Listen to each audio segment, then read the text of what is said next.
Hello, and welcome to your session on care planning for the Faith Community Nurse. My name is Angel Smothers, and I'm going to be working with you as we learn more about the care planning process for Faith Community Nurses. You know, we can all think back to the beginning of nursing school when we were brand new into our nursing programs and the undergraduate nursing programs, and we were learning how to do care plans. And I can remember spending a lot of time, a lot of energy, a lot of emotions on building care plans for my patients during my clinical time. And then when I got out of the nursing school and got into working at the hospital, one of the first things the nurse told me was, "Don't worry, you'll never do a care plan again." And I remember thinking, why did we do care plans if we're not going to use them again?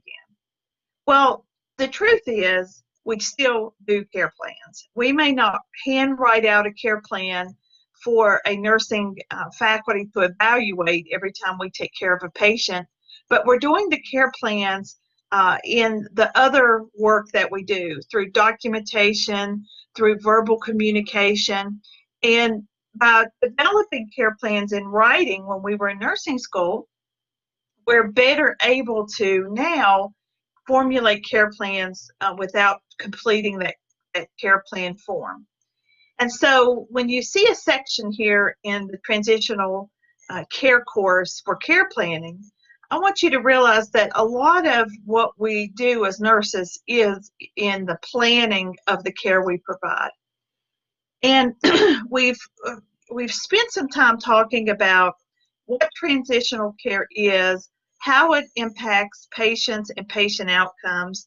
And now we're going to spend some time talking about how we as faith community nurses can work ahead of time to build a plan of care that really does improve that transitional point for our patients that we're providing care and support for. So our goal really is optimal patient transitioning and minimization of any kind of readmission risk that may be there. So keep an open mind and an open heart as we learn more about care planning and the fact that we've always done care planning. So when we think about care plans in faith community nursing, a lot of the care that we provide is as advocates, and that's advocates for the patients that we serve. And to really be and serve as a good advocate, we need to, as nurses, to not only work with ourselves in planning this transitional care, but really the patients and their family and caregivers need to be actively involved. So as faith community nurses, when we start to plan care, we would never want to do it in isolation from the patient and family. We want to really set a care plan meeting where we invite the patient and their family caregivers, and we talk about the situation that the patient's in now, whether it's in the hospital or in a nursing home or whatever. And we talk about the goal. Where is it that we're wanting to transition this patient from and to where?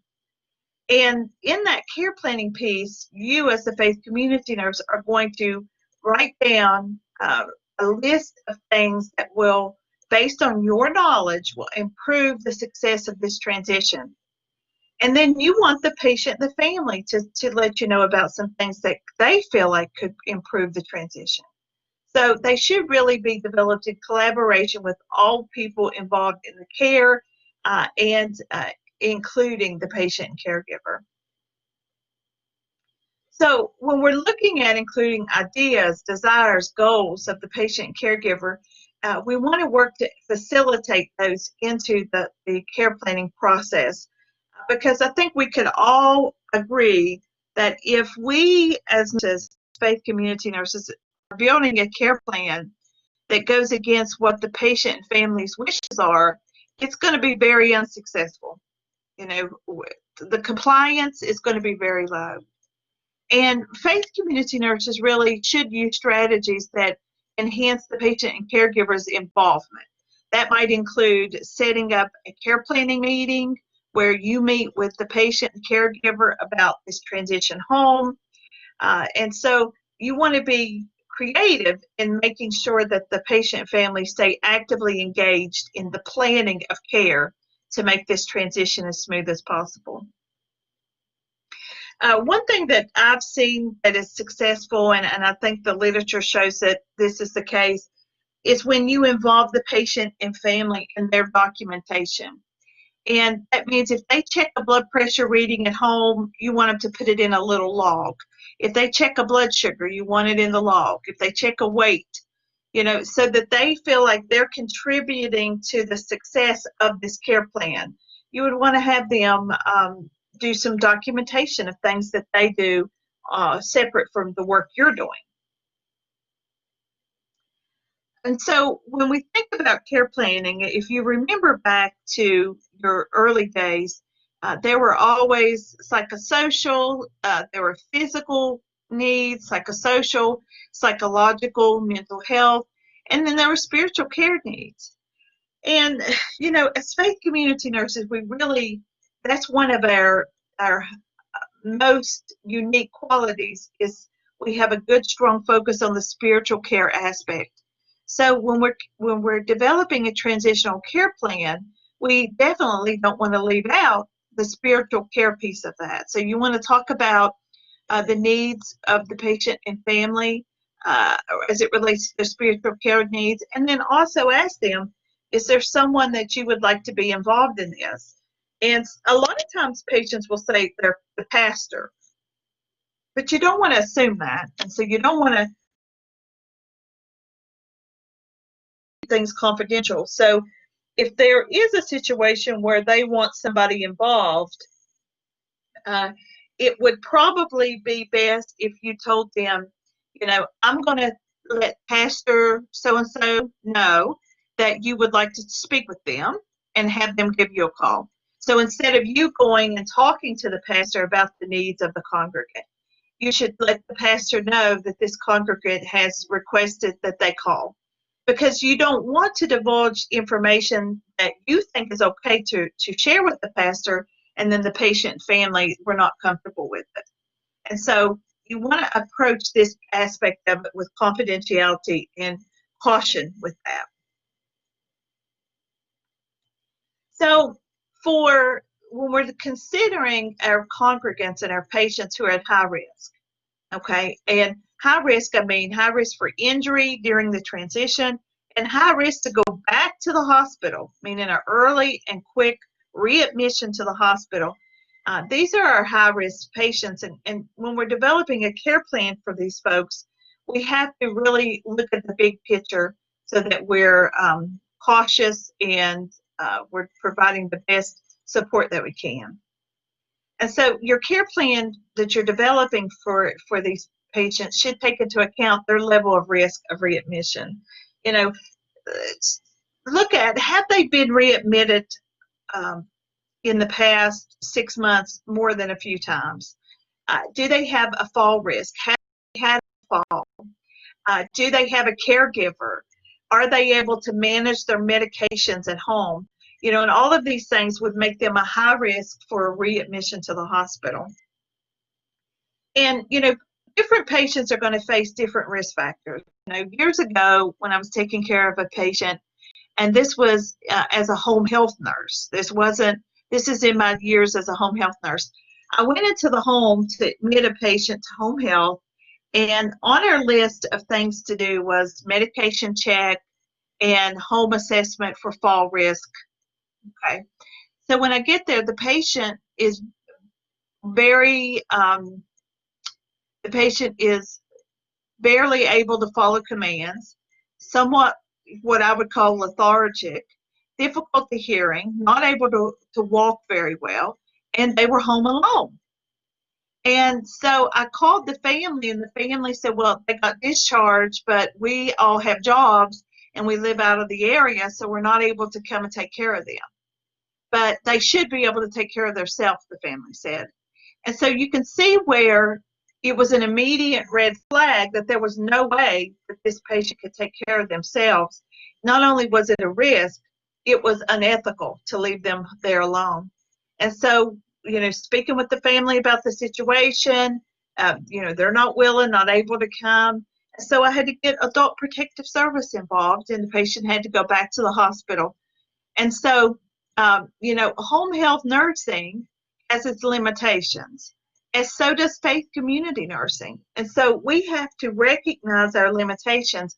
And when we're setting care plan and developing a care plan of care plan goals, we have to be realistic about what we're able to do and what we're not able to do. But again, a lot of what we do as faith community nurse is serve as an advocate. And so we're putting on that advocacy hat, and we're supporting the patient in the best way that we see that they need. And so when we develop a care plan, we don't want it to take effect 1 week after discharge. We want it to really be in place as soon as they get home, because we know that the return readmission rate is the most frequent time that they go back is within the first 30 days. But also you see a lot of readmissions within the first 48 hours because they get home and realize they can't manage their care alone, and so they end up back at the hospital. So we have to have a plan in place that's going to kick in immediately to help with their risk of readmission or injury. And, when we're looking at risk reduction interventions, such as taking out scatter rugs in the home, having a medical alert bracelet, having a call button where they can push a button if they fall. All of these things are risk reduction interventions, and they really should be front loaded in the care plan. Now, you can, as the care plan moves along for these patients, you can continue to reinforce the risk reduction interventions, but you don't want to put them towards the end because you really need that risk reduction front loaded to try to cut back on readmissions. And I want you to take a moment and go to your manual, at the Transitional Care Manual from the Westberg Institute. And you're going to see that in Appendix 4, there's actually a visitation checklist.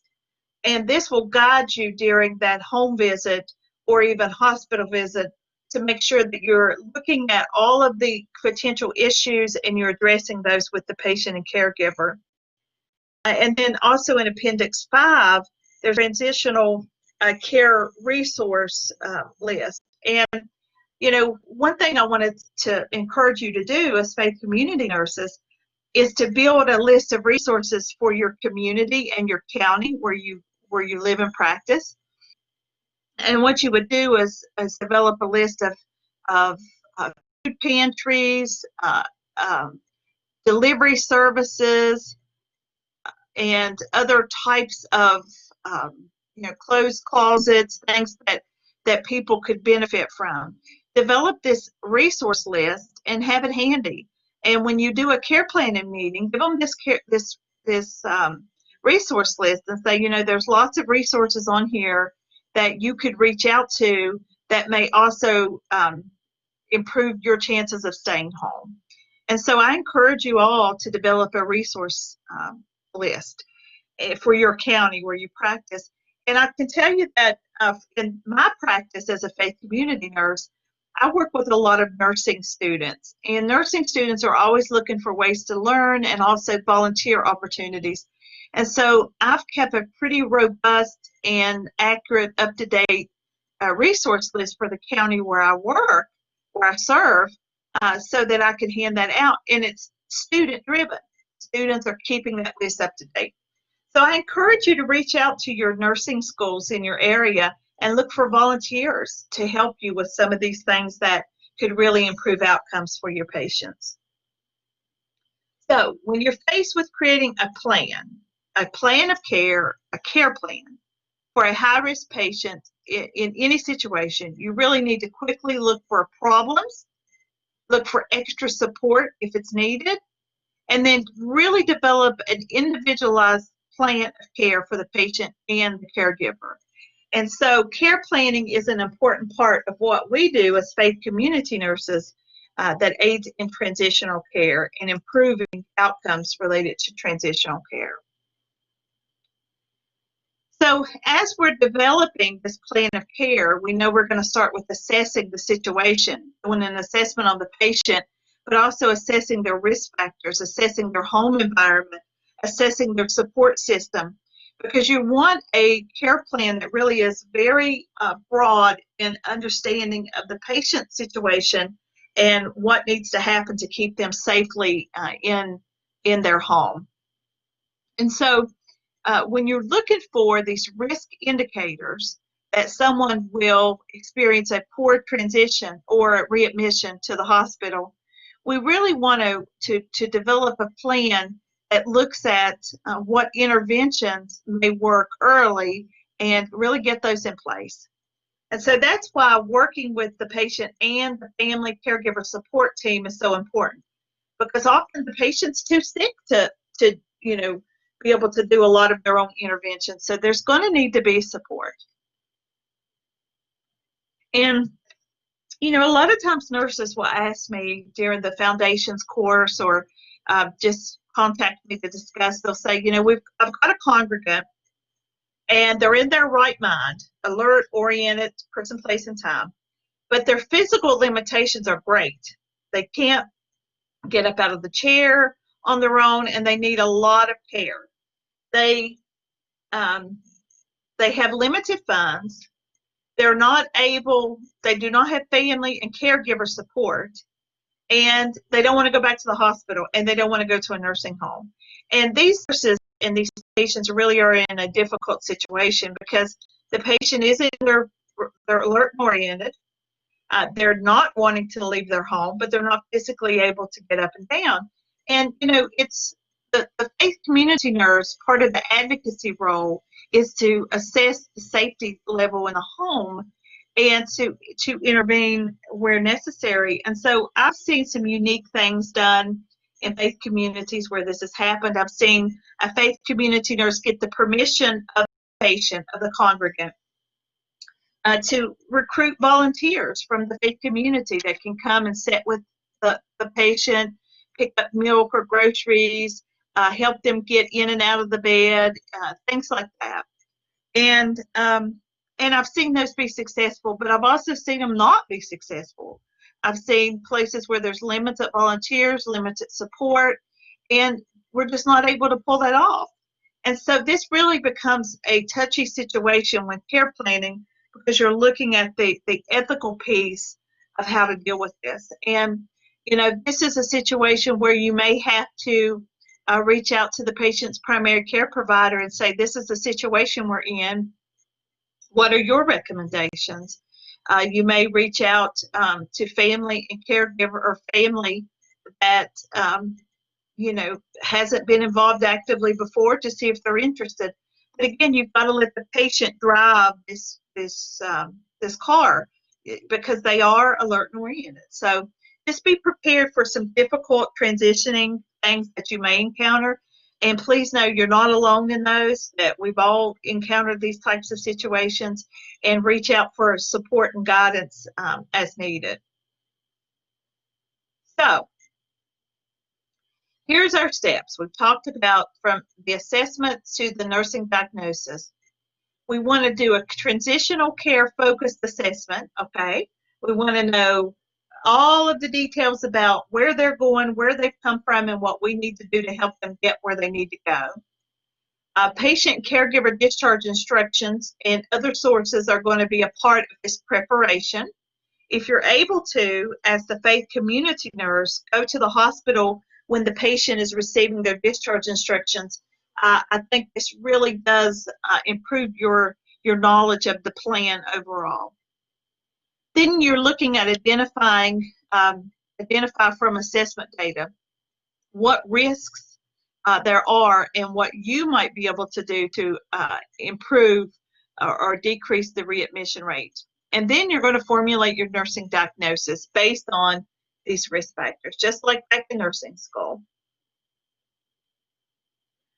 And if you look at Appendix 6 in your transitional care workbook, you'll see that there's a sample of a transitional care planning form there that can guide you as well. So, we hear a lot about collaboration, collaborative care. Collaborative or interprofessional care is where nurses and social workers and physicians and therapists and case managers all work together to make sure that the transition or the plan is as holistic and doable as possible. And so there are some collaborative issues that you may run into as a faith community nurse. You know, we know collaboration during this transition is essential to make sure that the people, the patient, the caregivers, the providers are all working towards the same goal. We don't want us working towards different goals, but that happens. So it's considered a collaborative problem. We want everyone on the same page working towards the same goal. And the faith community nurse should expect really to see and to use a variety of skills and knowledge to work within as a member of this team. And so being an advocate for the patient, being an educator for the patient and family, being an educator for other members of the interprofessional team are going to be parts of the skills you use as a faith community nurse. Other collaborative problems, lack of collaboration among healthcare providers during this transition really has shown through the research to result in poor outcomes. So as the faith community nurse, you can serve as the communication liaison to make sure everyone's on the same page and working towards the same goal that is based off of the patient's wishes. And when you're looking at the care planning piece during collaboration, you want to make sure the home care, the palliative care support is in place for other members of the team. They know what's going on. You want to build this trust as early as possible with the patient and family, but also with the other members of the interprofessional team.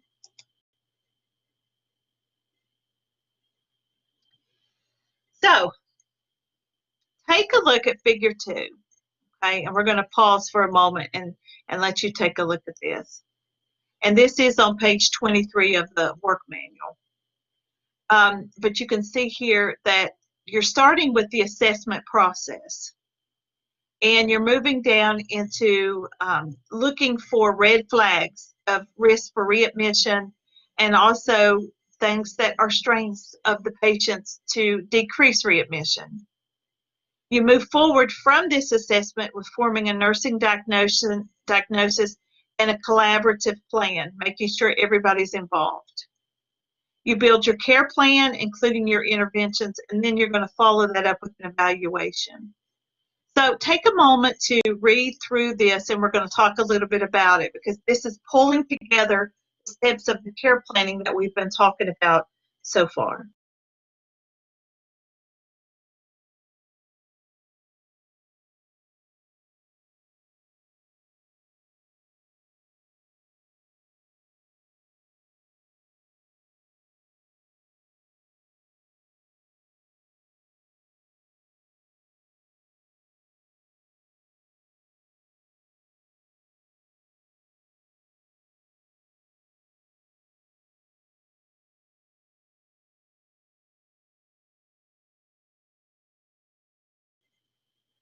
So you can see from this collaborative plan that you're identifying what potential indicators are there for readmission. And based on the research, we know that if they have 2 chronic illnesses, they're at risk for readmission.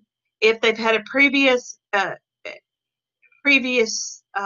in the previous year, they've had 5 hospitalization or 8 ER visits, they're at risk.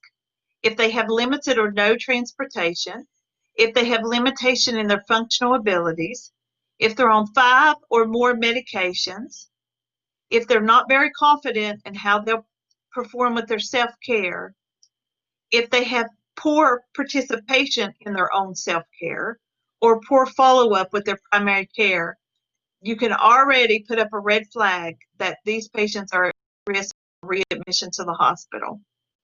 Okay.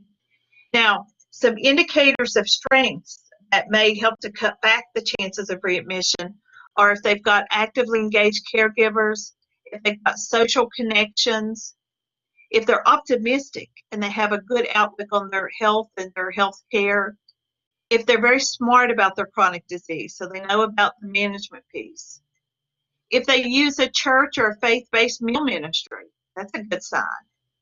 If they're resilient, if they're resourceful, and if their overall health status is stable, these are all good indicators that they will have a successful transition period. Okay. So when you're looking at these assessment data that you've collected, you want to formulate a nursing diagnosis, more than one nursing diagnosis that helps to address these issues. Some self-care or problems with self-care, knowledge deficit, caregivers, safety, social support, decision making, all of these things are part of the potential diagnosis that nursing diagnoses that could impact their transition.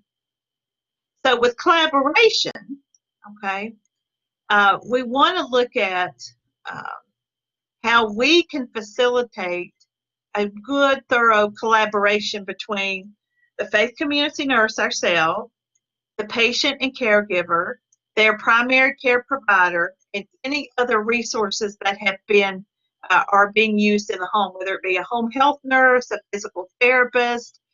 We want to maintain that verbal and ongoing communication to aid in the collaboration.